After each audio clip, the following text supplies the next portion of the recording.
Hello students, कैसे हैं आप लोग। उम्मीद करते हैं अच्छे ही होंगे। ऐसे स्टूडेंट्स की जिंदगी में बहुत खुशी नहीं है। स्टूडेंट्स का जिंदगी बहुत तपस्या वाला है। तो स्टूडेंट्स अगर पूछा जाए आप कैसे हैं, तो जो बोलेगे बहुत अच्छे हैं, मस्त है, समझिए उनकी पढ़ाई नहीं हो रही है। स्टूडेंट्स तपस्वी होते हैं और तपस्वी का जीवन कैसा होता है ये आपको बताने की जरूरत नहीं है। तो उम्मीद करते हैं मेहनत के साथ अच्छे होंगे, मेहनत करते होंगे। आपका स्वागत है Sonu sir for chemistry classes by Sonu sir. 19 साल से सासाराम में पढ़ाते हुए ऑफलाइन क्लास के साथ 19 साल बीता। अनुशासन के साथ, well discipline, well syllabus, complete syllabus, regular class के लिए फेमस है Sonu sir for chemistry classes. Galchhadi पर आइए। ऑफलाइन क्लास, अगर जिंदगी में सफल होना है तो ऑफलाइन क्लास ज्वाइन कीजिए। मैं रिवीजन के लिए ऑनलाइन क्लास वीडियो अपलोड करता हूं। मैं आपको सही बता रहा हूं, अगर आपको सफल होना है लाइफ में कोई भी सब्जेक्ट में कभी भी, तो हमेशा कोशिश कीजिए कि ऑफलाइन क्लास पढ़िए। चाहे आप सासाराम में पढ़िए, पटना पढ़िए, दिल्ली पढ़िए, यूपीएससी की तैयारी कीजिए, कुछ भी का तैयारी कीजिए, ऑफलाइन कोशिश कीजिए, पढ़िए। ऑनलाइन से और भी बातें सीख सकते हैं, लेकिन ऑफलाइन क्लास जरूर ज्वाइन कीजिए, क्योंकि ऑफलाइन एक ऐसा प्लेटफॉर्म होगा कि पढ़ाई के रियल पॉइंट को आप समझ सकते हैं। एक सिंपल सी बात बता रहे हैं, मां वैष्णो देवी का दर्शन अगर करना हो तो ऑनलाइन दर्शन हो जाएगा ना, आराम से फोटो में नजर आ जाएगा, खूब बढ़िया से प्रणाम कर लेंगे, सब कुछ हो जाएगा, खर्च भी जीरो। डेली लाइव वीडियो होता है, खर्च भी जीरो। लेकिन ऑफलाइन जाके दर्शन कीजिएगा तो यहां से जाना होगा जम्मू, जम्मू से जाना होगा कटरा, कटरा से जाना होगा मां वैष्णो देवी की चढ़ाई चढ़ना होगा, बहुत खर्च भी होगा, मेहनत भी लगेगा। वही फोटो का दर्शन होगा, लेकिन दोनों के सेटिस्फेक्शन में अंतर नजर आएगा। ऑफलाइन की जो सेटिस्फेक्शन होगी ऑनलाइन के तुलना में आसमां जमीन का अंतर नहीं होगा, आसमां और पताल का अंतर होगा, बहुत बड़ी अंतर होगी। तो आप समझ सकते हैं और बेस्ट समझ सकते हैं, तो हमेशा ऑफलाइन की ओर ही एग्रेसिव हुई। बट वीडियो देखिएगा, पिछले क्लास में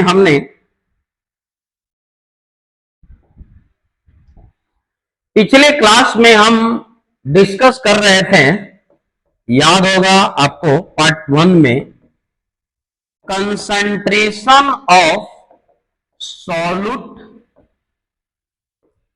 इन सॉल्यूशन। मैंने क्या मेंटेन किया था? Concentration of solute in solution. आपने देखा था, पढ़ा था, जिसमें हमने percentage W by W, percentage V by V, percentage W by V, molarity, molality, normality, ये 6 पॉइंट को हमने डेवलप किया था। आप पार्ट 1 में जाकर देखेंगे तो ये आपको नजर आएगा। आज मैं डेवलप करने जा रहा हूं, इसके बाद ध्यान से देखेंगे तो क्या, नॉर्मेलिटी के बाद एक पॉइंट होता है formality, that's will be denoted by F। ऐसा नहीं कि फॉर्मेलिटी से 12 क्लास के एग्जाम में बहुत ज्यादा क्वेश्चन आते हैं, लेकिन जो भी आते हैं क्वेश्चन आते हैं, नीट में भी क्वेश्चन आते हैं। अरे नीट क्या अलग से आएगा, सिलेबस यही होता है, आपको पढ़ना है, बेस सही रखिए, बेस को बेस्ट रखिए, एनसीईआरटी बेस्ट बनाइए। तो formality that's will be denoted by क्या, F। फॉर्मेलिटी का क्या फॉर्मूला होता है, तनी गौर करके देखिएगा। फॉर्मेलिटी बराबर होता है ग्राम formula mass of solute by volume of solution in litre. वही आ गया। मोलारिटी में क्या था कि number of mole of solute bye volume of solution in litre. Formality का क्या होता है, ग्राम formula mass of solute bye volume of solution in litre. Gram formula मास, ध्यान दीजिएगा, ग्राम फॉर्मूला मास का मेजरमेंट कैसे होता है, जस्ट लाइक ग्राम फॉर्मूला मास बराबर होता है क्या, अब इसका फॉर्मूला होता है गिवन मास गिवन मास किसमें होना चाहिए? इन ग्राम। अब बाई में होता है फॉर्मूला मास। फॉर्मूला मास का रिलेशन एम्पेरिकल फॉर्मूला से मैं डील करूंगा जब न्यूमेरिकल बनाऊंगा तो, और बाई वॉल्यूम ऑफ क्या? Solution, solution in litre. और गिवन मास इन ग्राम। अब भाई फॉर्मूला मास, और फॉर्मूला मास कैसे निकलता है इसका जब हम न्यूमेरिकल टॉपिक डील करेंगे उस समय मैं डील कर दूंगा। फिलहाल फॉर्मूला को आप ध्यान में रखिएगा कि ग्राम formula mass of solid by volume of solution in litre. और यहाँ गिवन मास ये नोन पॉइंट है, ये भी आपका नोन पॉइंट है। इसमें आपको ज्यादा असमंजस वाली बात नहीं है। अगर आपको मॉलिक्यूलर वेट आ रहा है तो फॉर्मूला मास भी आपका आएगा। ये फॉर्मूला मास जो होता है वह एक्सपेरिमेंटल वैल्यू होता है कि किस रूप में प्रेजेंट है। जैसे कोई कंपाउंड अकेले मॉलिक्यूल में रहते हैं तो उनका मॉलिक्यूलर मास ही फॉर्मूला मास होगा। कोई कंपाउंड डाइमर में रहता है, डाइमर माने क्या? जब भी रहेंगे तो दो रहेंगे। एज एग्जांपल समोसा अकेले नहीं मिलता, समोसा के साथ चटनी भी मिलता है, तो समोसा चटनी का डाइमर कंडीशन। बाजार में जाते हैं लिट्टी खाते हैं तो लिट्टी के साथ चोखा या सब्जी और उसका डाइमर है, उसका जोड़ी है। आपका एक हाथ है तो दूसरा भी हाथ है तो ये डाइमर है। लेकिन नाक आपका क्या है? मोनोमर है। होठ क्या है? डाइमर है। आपका आंख क्या है? डाइमर है। पेट क्या है? मोनोमर है। ये मोनोमर क्या? मोनोमर डाइमर का मतलब क्या कि जो अकेले रहेगा तो उसका मॉलिक्यूलर मास ही फॉर्मूला मास हो जाएगा। दो साथ में रहेगा तो उसका मॉलिक्यूलर मास का 2 टाइम्स कर देंगे तो वो हो जाता है क्या? Formula mass. मैं इस पर जब न्यूमेरिकल बनाऊंगा तो डील करूंगा। थर्ड वीडियो में ये जरूर इस पर न्यूमेरिकल क्वेश्चन रहेंगे या फोर्थ वीडियो में जैसा होगा देखिएगा। ओके, ये हो गया फॉर्मेलिटी। एक पॉइंट और फॉर्मेलिटी। अब जैसे याद होगा आपको कि मोलर, मोलारिटी को मोलर कंसंट्रेशन कहते हैं, मोलालिटी को मोलर कंसंट्रेशन कहते हैं, नॉर्मलिटी को नॉर्मल कंसंट्रेशन कहते हैं। तो फॉर्मेलिटी को एक और नाम से जानते हैं, जान लीजिए आप, इसको फॉर्मल कंसंट्रेशन भी कहा जाता है। और ये जो फॉर्मेलिटी होता है एक्सपेरिमेंटल वैल्यू होता है और इसका यूनिट बहुत तो ज्यादा नहीं, इसका यूनिट सिर्फ और सिर्फ कैपिटल एफ ही होता है। तो फॉर्मेलिटी जब न्यूमेरिकल बनेगा तब इसके रियल पॉइंट समझ में आएगा। मैं इस पर न्यूमेरिकल डील नहीं कर रहा हूं, आप फॉर्मूला बस याद कर लेंगे। Gram formula mass of solid by volume of solution in litre, और given mass in gram by formula mass होता है। ये गिवन मास आप जानते हैं, ग्राम, इस सबको जानते हैं, और यूनिट क्या होता है? एफ। That's all. नेक्स्ट, पांचवा topic, one of the most important topic, mass fraction. Mass fraction. देखिए मास फ्रैक्शन, फ्रैक्शन का रिलेशन रेशियो से होता है। फ्रैक्शन का रिलेशन क्या होता है? रेशियो होता है। इसका डिफिनेशन क्या होता है देखिएगा कि the ratio of mass of one component, अगर दो रहेगा, सॉल्यूशन बनाने के लिए तो कम से कम 2 कंपोनेंट होना चाहिए। अगर 2 कंपोनेंट रहेगा तो एक होगा आपका क्या? सॉल्यूट, और एक पक्का है कि क्या रहेगा? Solvent. The ratio of mass of one component solute और solvent and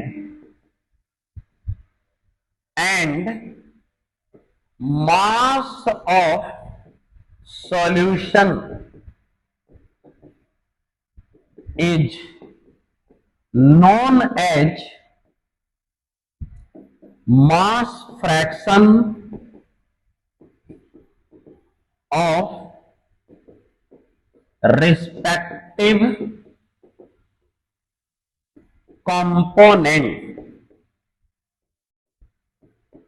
is known as mass fraction of respective component, respective component. और जान लीजिए इसको डिनोट किया जाता है, डिनोटेड बाय, ध्यान देंगे, डिनोटेड बाय, देखिए कैपिटल एक्स लिखकर थोड़ा से खींच दिया जाता है और इसको कहा जाता है क्या? जाई। क्या कहा जाता है? जाई। कैपिटल एक्स में थोड़ा सा इसको खींच देंगे, that's will be denoted by क्या, चाई। ओके, ध्यान दीजिएगा, ये आपका the ratio of mass of one component solute और सॉल्वेंट, कम से कम 2 कंपोनेंट तो रहेगा ही रहेगा, ध्यान देंगे। और and mass of solution is known as mass fraction of respective component denoted by क्या कहते हैं, जाई। अब ध्यान दीजिएगा केयर करके। अब ध्यान देने वाली एक और बात है क्या कि if solution is made by 2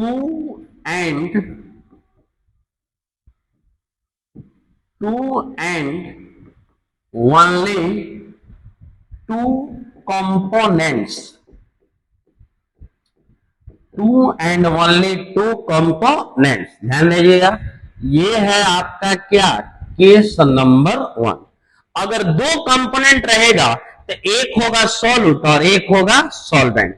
just like क्या कि जो सॉल्यूट होगा आप उसको मान लेंगे ए और सॉल्वेंट को मान लेंगे क्या, बी। बाकी आप मानने को कुछ भी मानिएगा, लेकिन जो मानेंगे आप उसको फॉलो कीजिएगा। बुक में देखिएगा तो सॉल्यूट को बी माना है, सॉल्वेंट को ए माना है, क्योंकि सॉल्वेंट की क्वांटिटी अधिक होती है, इसको इसलिए ए पर रखा है, और सॉल्यूट को भी। लेकिन उससे कोई प्रॉब्लम नहीं है, आप जो मन करे वो मानिए, लेकिन जो मानिएगा आप उसको फॉलो कीजिएगा। तो सॉल्यूट ए है और सॉल्वेंट क्या है, बी है। और यहां से फिर लिखेंगे क्या कि मास of solute that's will be denoted by क्या लिखेंगे, एम ए, क्योंकि मास को डिनोट करते हैं एम से, एम ए। और फिर लिखेंगे क्या कि मास ऑफ सॉल्वेंट डिनोटेड बाय क्या लिखेंगे, एम बी। क्या लिखेंगे, एम बी। एक को हमने माना है ए, एक को माना है B. Mass of solute taken as M A, mass of solvent taken as M B. अब अगर हमें निकालना है क्या कि मास फ्रैक्शन ऑफ सॉल्यूट, इसको डिनोट करेंगे क्या, जाई ए। यानी इतने बड़े सेंटेंस के लिए सिंपल लैंग्वेज क्या है, जाई ए। और देखिए फंडा याद रखिए कि जिसका मास फ्रैक्शन निकालना है उस कंपोनेंट का मास ऊपर, आप बाई में मास ऑफ सॉल्यूशन। तो मास ऑफ सॉल्यूशन का मतलब क्या कि जब 2 ही कंपोनेंट से बना है तो दोनों कंपोनेंट के मास को ऐड कर दीजिएगा तो मास ऑफ सॉल्यूशन तो फाइंड हो जाएगा। तो एम ए बाई क्या हो जाएगा, M A plus M B. और मैं उम्मीद करता हूं इसको ध्यान से देखिएगा, अगर मास फ्रैक्शन आ जाएगा तो मोल फ्रैक्शन बिल्कुल ऐसा ही होता है। इसमें मास का यूज हो रहा है तो उसमें यूज होगा क्या, नंबर ऑफ मोल का। अगला है क्या कि अगर निकालना हो mass fraction of solvent, mass fraction of solvent denoted by क्या, जाई बी। और सॉल्वेंट का मास फ्रैक्शन निकालना है तो श्योर है कि एम बी ऊपर होगा और नीचे हो जाएगा क्या, M A by M A plus क्या हो जाएगा, M B. M A by M A plus M B, M B by M A plus M B. अब ये रटने का कोई नीड नहीं कि मैं रट जाऊं, बस एक फंडा याद रखिएगा कि किसी भी कंपोनेंट का मास फ्रैक्शन निकालना है उसका मास ऊपर, अब बाई में टोटल मास ऑफ सॉल्यूशन। और सॉल्यूशन 2 कंपोनेंट्स बनाया तो क्या लिखेंगे, M A plus M B. और यदि इसकी यूनिट की बात करते हैं, क्या यूनिट, तो याद रखिएगा इस दुनिया में रेशियो का कोई यूनिट नहीं होता है। और यूनिट की बात करेंगे तो इसका यूनिट क्या होगा, यूनिटलेस होगा। मतलब कोई यूनिट नहीं होगा, सिर्फ डायरेक्ट वैल्यू होगा, यूनिट से कोई लेना देना नहीं है। गौर कीजिएगा, ध्यान दीजिएगा, इसको देखिएगा, इस मनो तो स्क्रीनशॉट ले लीजिए। ओके, अब नेक्स्ट देखिएगा कि अगर ये तो 2 कंपोनेंट से बना, केस नंबर 2 है कि if solution is made by 3 और more than 3 कंपोनेंट्स। अगर सॉल्यूशन 3 या 3 से अधिक कंपोनेंट से बनेगा तो देखिए मैं आपको बता दूं एक क्रिटिकल बात कि अगर सॉल्यूशन 2 कंपोनेंट से बना है तो श्योर है कि एक सॉल्यूट है और एक सॉल्वेंट है। लेकिन सॉल्यूशन अगर 3 कंपोनेंट से बना है 4 से बना है, 5, 6, 10 कितना भी 2 से अधिक हो, 3 या 3 और मोर देन 3, तो उसमें कोई ना सॉल्यूट होगा ना कोई सॉल्वेंट होगा। टेकन एज इसको मानेंगे क्या बोलिएगा आप, फर्स्ट कंपोनेंट। तो फर्स्ट कंपोनेंट आपको जो मानना है, हमने क्या मान लिया ए, उसके बाद लिखेंगे क्या second component taken as B, और उसके बाद लिखेंगे third component taken as C. अगर फर्स्ट अगर चौथा हो तो डी, पांचवा होगा डी, लेकिन 3 ही तक ज्यादातर क्वेश्चन आते हैं। First component taken as A, second component taken as B, और third component taken as C. And यहां पर क्या लिखेंगे देखिएगा कि मास ऑफ फर्स्ट कंपोनेंट, तो मास ऑफ फर्स्ट कंपोनेंट इसको मान लेंगे क्या एम ए, मास ऑफ क्या सेकेंड कंपोनेंट इसको मान लेंगे क्या एम बी, मास ऑफ क्या तो थर्ड कंपोनेंट टेकन एज क्या M C. Mass of first component M A, M B और एम सी। और मैं फंडा वही लेकर चल रहा हूं कि जिसका मास फ्रैक्शन निकालना है उस कंपोनेंट का मास ऊपर बाई में टोटल मास। तो यहां क्या लिखा जाएगा बताइए, M A upon M A plus M B plus M C. कुछ नहीं है कि जिस कंपोनेंट का मास निकालना उसका मास ऊपर, अब बाई में मास ऑफ सॉल्यूशन, और यह सॉल्यूशन 3 कंपोनेंट बना है तो तीनों कंपोनेंट का मास का सम कर लेंगे। तो एम ए बाई क्या होगा M A plus M B plus M C. Simple सी बात है। अगर आपको एक्स बी निकालना है तो एक्स बी निकालना है तो कुछ नहीं है, फॉर्मूला रटने का कोई नीड ही नहीं है। क्या कर देंगे M B by M A plus M B plus क्या होगा एम सी। और यदि आपको एक्स सी निकालना है तो एक्स सी बराबर क्या होगा M C by M A plus M B plus M C. ध्यान दीजिएगा, ये तीनों किसी भी कंपोनेंट का मास फ्रैक्शन निकालना है उसका मास ऊपर बाई में टोटल मास। 3 कंपोनेंट है फिर भी इसका यूनिट क्या होगा, यूनिट एक लाइन में याद रखिएगा कि मास फ्रैक्शन का यूनिट क्या होता है यूनिटलेस, कोई भी यूनिट नहीं होता है। पॉइंट ध्यान दीजिएगा, इच्छा और स्क्रीनशॉट इसको ले लीजिएगा। ओके, अब देखिए एक पॉइंट कि कंपोनेंट 2 हो चाहे 2 लाख हो चाहे 2 करोड़ हो चाहे 3 हो चाहे 4 हो, सभी कंपोनेंट के मास फ्रैक्शन का सम हमेशा कितना होता है 1 होता है। नोट पॉइंट ध्यान रखिएगा क्या कि मास फ्रैक्शन, सॉरी एक मिनट लिख लीजिए, द सम, सम माने जोड़ होता है, द सम ऑफ क्या कि mass fraction of all components. All components मतलब क्या, कम से कम 2 तो रहेगा ही रहेगा ना।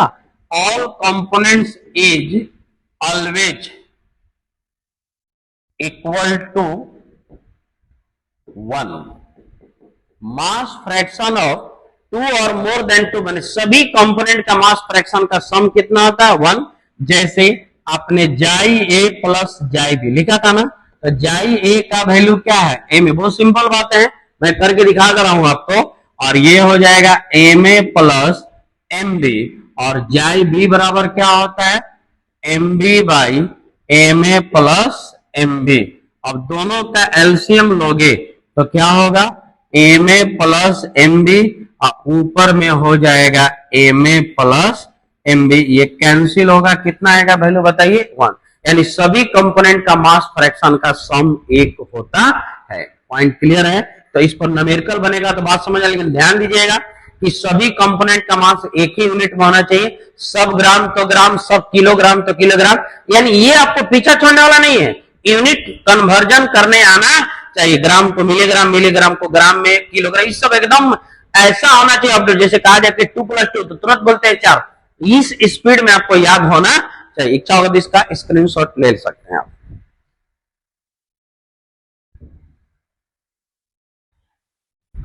तो मास फ्रैक्शन में सिंपल बात है, जिसका मास फ्रैक्शन निकालना है उसका मास ऊपर बाई में टोटल मास। अब अगला पॉइंट है 6 number.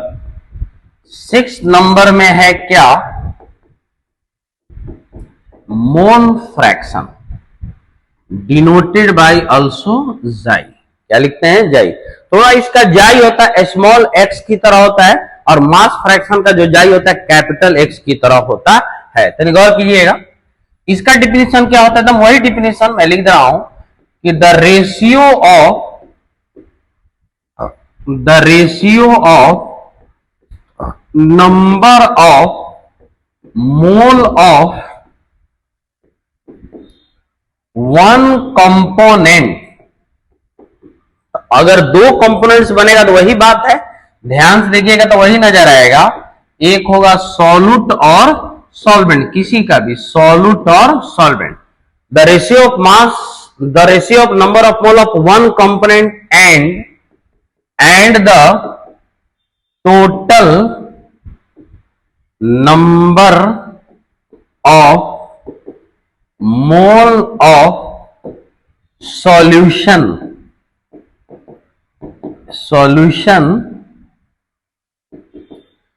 is known as mole fraction of respective component। Definition रटना नहीं है, जब कॉन्सेप्ट को समझिएगा तो डिफिनीशन अपने आप लिखने आएगा कि the ratio of number of mole of one component, कोई भी कंपोनेंट ले लीजिए, सॉल्यूट और solvent, and the total number of mole of solution is known as mole fraction of respective component. अगर मोल फ्रैक्शन है तो नंबर ऑफ मोल, अब mass fraction है तो मास ऑफ कंपोनेंट। पॉइंट देखिएगा, ध्यान दीजिएगा इसका। इसमें भी वही है कि इफ केस नंबर 1 वही चलेगा, देखिएगा, if solution is made by 2 और क्या मोर देन 2 कंपोनेंट्स। यदि सॉल्यूशन 2 और मोर देन 2 कंपोनेंट्स से बना हो तब क्या होगा, वही बात होगी। एक होगा आपका क्या, बोलिए, सॉल्यूट, एक होगा आपका क्या, solvent. Solute is taken as A और सॉल्वेंट इज टेकन एज क्या, बी। सॉल्यूट को मानेंगे ए, सॉल्वेंट को, वही काम कर रहे हैं जैसा मास फ्रैक्शन में होता है। अब यहां लिखाएगा क्या, बताइएगा, कि number of mole of solute. Number of mole of solute क्या, टेकन एज क्या, एन ए, इसको मानेंगे small N A. Number of mole of solvent, इसको मान लेंगे क्या, एन बी। एक हुआ एन ए और एक हुआ एन बी। सिंपल सी बात है। देखिए मैंने डायरेक्ट, अगर जाइए निकालना है तो जाइए का मतलब क्या है, मोल फ्रैक्शन ऑफ सॉल्यूट। जाइए निकालना है तो ऊपर में होगा एन ए और बाई में क्या हो गया, N A plus N B. और यदि निकालना है क्या, जाई बी, तो ऊपर में एन बी और बाई में क्या होगा, N A plus N B. बस कुछ नहीं है, जैसा मास फ्रैक्शन वैसा मोल। इसमें नंबर ऑफ मोल, जिसका निकालना है मास फ्रैक्शन उसका नंबर ऑफ मोल ऊपर और बाई में टोटल नंबर ऑफ मोल। और यदि इसका भी यूनिट की तर्क दिया जाए तो मैं बोलिए दिया हूं कि रेशियो का कोई यूनिट नहीं होता है। यूनिट की बात करेंगे तो क्या होगा, यूनिटलेस होगा। अगर दो कंपोनेंट्स बढ़ेगा, अगर यही सॉल्यूशन क्या होगा कि इफ केस नंबर लिख लीजिए, 2 इच्छा है तो, if solution is made by 3 और more than 3 components. Solution is made by 3 और मोर देन कितना, 3 कंपोनेंट। अगर 3 कंपोनेंट से बनेगा तो कुछ नहीं है। अब मैं डायरेक्ट में लिख रहा हूं कि जाई ए निकालना है तो ऊपर में क्या होगा, एन ए, अब बाई में N A plus N B plus N C. मैं वही काम कर रहा हूं कि इसमें first component taken as A, second component taken as B, third component taken as C. और जिसका मोल फ्रैक्शन निकालना है उसका मोल ऊपर, बाई में टोटल नंबर ऑफ मोल। और फिर निकालना है जाई बी, तो जाई बी के लिए ऊपर में एन बी, अब by N A plus N B plus N C. और ये हो गया जाई सी, ऊपर N C by N A plus N B plus N सी।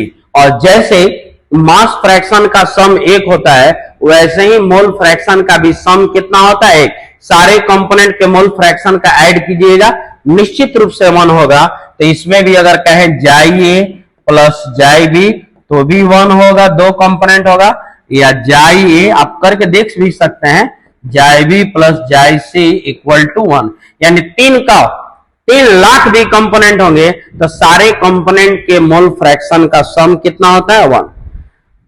अब ये फॉर्मूला हो गया और मन में बना लेंगे कि फॉर्मूला जान गए तो क्वेश्चन बनेगा, नहीं। अब ये क्वेश्चन वही बना पाएंगे जिसको नंबर ऑफ मोल का कॉन्सेप्ट आता है, जो 11th में पढ़ना है कि आपको मालूम होना चाहिए कि नंबर ऑफ मोल कैसे निकलेगा।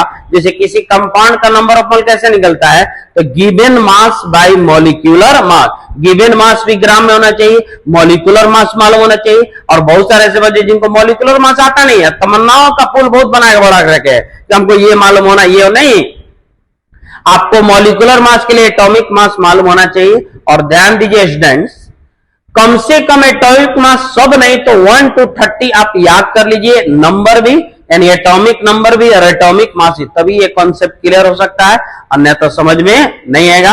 आप इसको देख सकते हैं, स्क्रीनशॉट भी ले सकते हैं। तो आपने देखा कि मास फ्रैक्शन और मोल फ्रैक्शन एक ही चीज है, कोई अंतर नहीं है।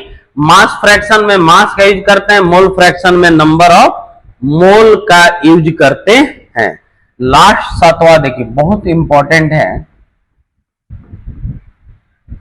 इसको कहते हैं पीपीएम यूनिट।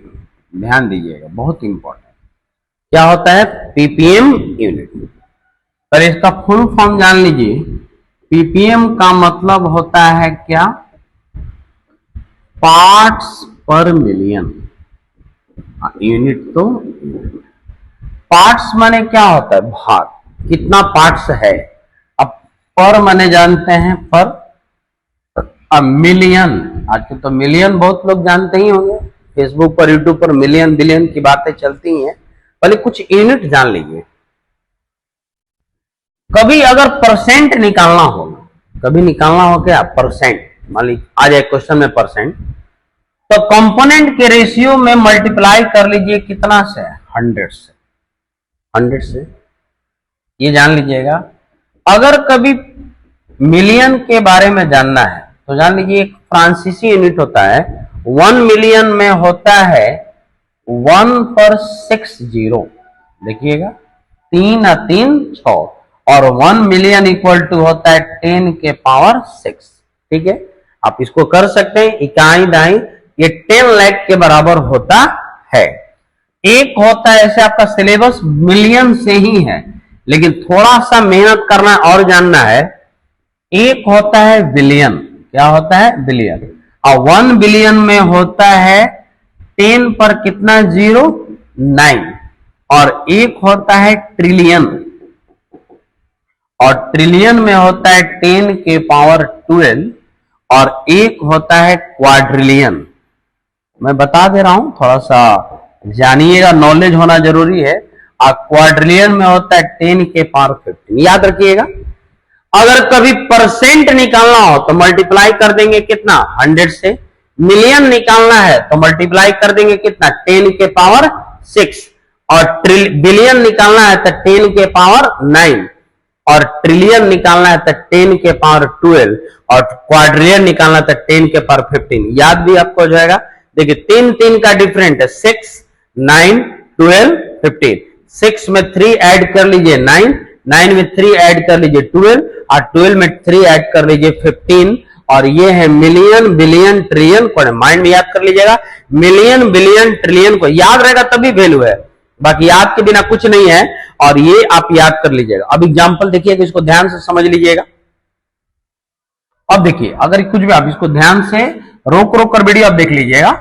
अगर आपको निकालना है पीपीएम किसी का तो कुछ नहीं करना है। देखिए क्या, बहुत लोग क्वेश्चन है खाली मास, नहीं, क्वांटिटी ऑफ सॉल्यूट या अमाउंट भी लिख सकते हैं, quantity of solute by quantity of solution, ratio हो गया। हमने सॉल्यूट लिख दिया, अगर 2 कंपोनेंट से बना हो, बाकी बहुत सारे कंपोनेंट बना उससे कोई मतलब नहीं है। Quantity of solute by quantity of solution. अगर पीपीएम निकालना है तो मल्टीप्लाई कर दीजिएगा 10 के पावर 6 से, मल्टीप्लाई कर देंगे 10 के पावर 6, यही से समझ लीजिएगा। और अगर पीपीबी निकालना है तो फॉर्मूला ये यही रहेगा, quantity of solute by quantity of solution, अब मल्टीप्लाई कर देंगे 10 के पावर 9। देखिएगा, अब सोचिएगा एक्स्ट्रा क्या पढ़ना, थोड़ा सा मेहनत लगेगा। अगर कभी पीपीटी निकालने का नीड हो जाए, पीपीटी, ऐसे पीपीटी मैंने बहुत लोग 1000 भी समझते हैं, लेकिन मैं यहाँ ट्रिलियन लिखा हूं, पीपीटी का मतलब 1000 में होता है। अब 1000 करना होता है तो 10 के पावर 3 से मल्टीप्लाई करना होता है, तो पीपीटी निकालना तो ये टर्म होगा और यहां हो जाएगा 10 के पावर 12। अगर कभी पीपीक्यू निकालना है तो यही रहेगा, 10 के पावर कितना से मल्टीप्लाई कर देंगे, 15 से। बस याद ध्यान दीजिएगा, ये डाइल्यूट सॉल्यूशन के लिए किया जाता है। जिस सॉल्यूशन में सॉल्यूट की क्वांटिटी बहुत कम होता है, एकदम माने बहुत कम नगण्य होता है, उसके लिए जिस यूनिट का यूज किया जाता है पीपीएम यूनिट होता है। पीपीएम का मतलब हो गया quantity of solute by quantity of solution. PPB का मतलब होता है वही चीज होगा, बस यहाँ पर 10 के पावर 9, अब पीपीटी करना था 10 के पावर 12, पीपीक्यू का मतलब है 10 के पावर 15। ये होता है पीपीएम यूनिट। बहुत सारे न्यूमेरिकल क्वेश्चन ऑब्जेक्टिव में आते हैं, बस ध्यान दीजिएगा, लेकिन आपके 12 का सिलेबस में यही है। लेकिन आपको थोड़ा एक्स्ट्रा जान लेना है कि अगर ये भी सब कभी पूछे तो आप कुछ नहीं करना है, पीपीबी तो 10 के पावर 9, पीपीटी तो 10 के पावर 12, अब पीपीक्यू निकालना होता है 10 टू द पावर 15। अब इसका मतलब मैं आपको बता दे रहा हूं, जैसे कोई कहे कि 5% लोग क्लास में पढ़ने में बहुत तेज है, परसेंट का मतलब 100 का बोध होता है, 5% मतलब क्या कि 100 में कितना, बोलिए 5, यानी 100 में 5 लोग पढ़ने में बहुत तेज है।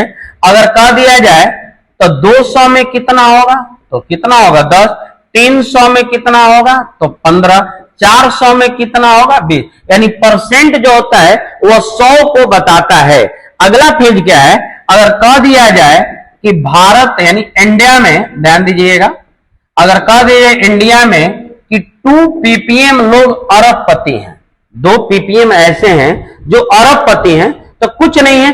2 पीपीएम का मतलब ये नहीं कि 2 ही लोग अरबपति हैं। पीपीएम कितना का बोध कराता है, तो 10 के पावर 6 है, यानी क्या कि 10 लाख में 10 लाख में कितने लोग अरबपति हैं, 2, तो 20 लाख में कितना होगा 4, तो 30 लाख में कितना होगा तो 6, तो 40 लाख में कितना होगा 8। समझ रहे हैं ना। तो पीपीएम हमेशा देखिए परसेंट 100 का बोध कराता है, तो पीपीएम 10 लाख 10 के पावर 6 का कराएगा, तो पीपीबी 10 के पावर 9 का कराएगा, तो पीपीटी 10 के पावर 12 को कराएगा, तो पीपी को 10 के पावर 15 को कराता है। ये ध्यान पर रखिएगा, ऐसे आपको पीपीएम ही पढ़ना है।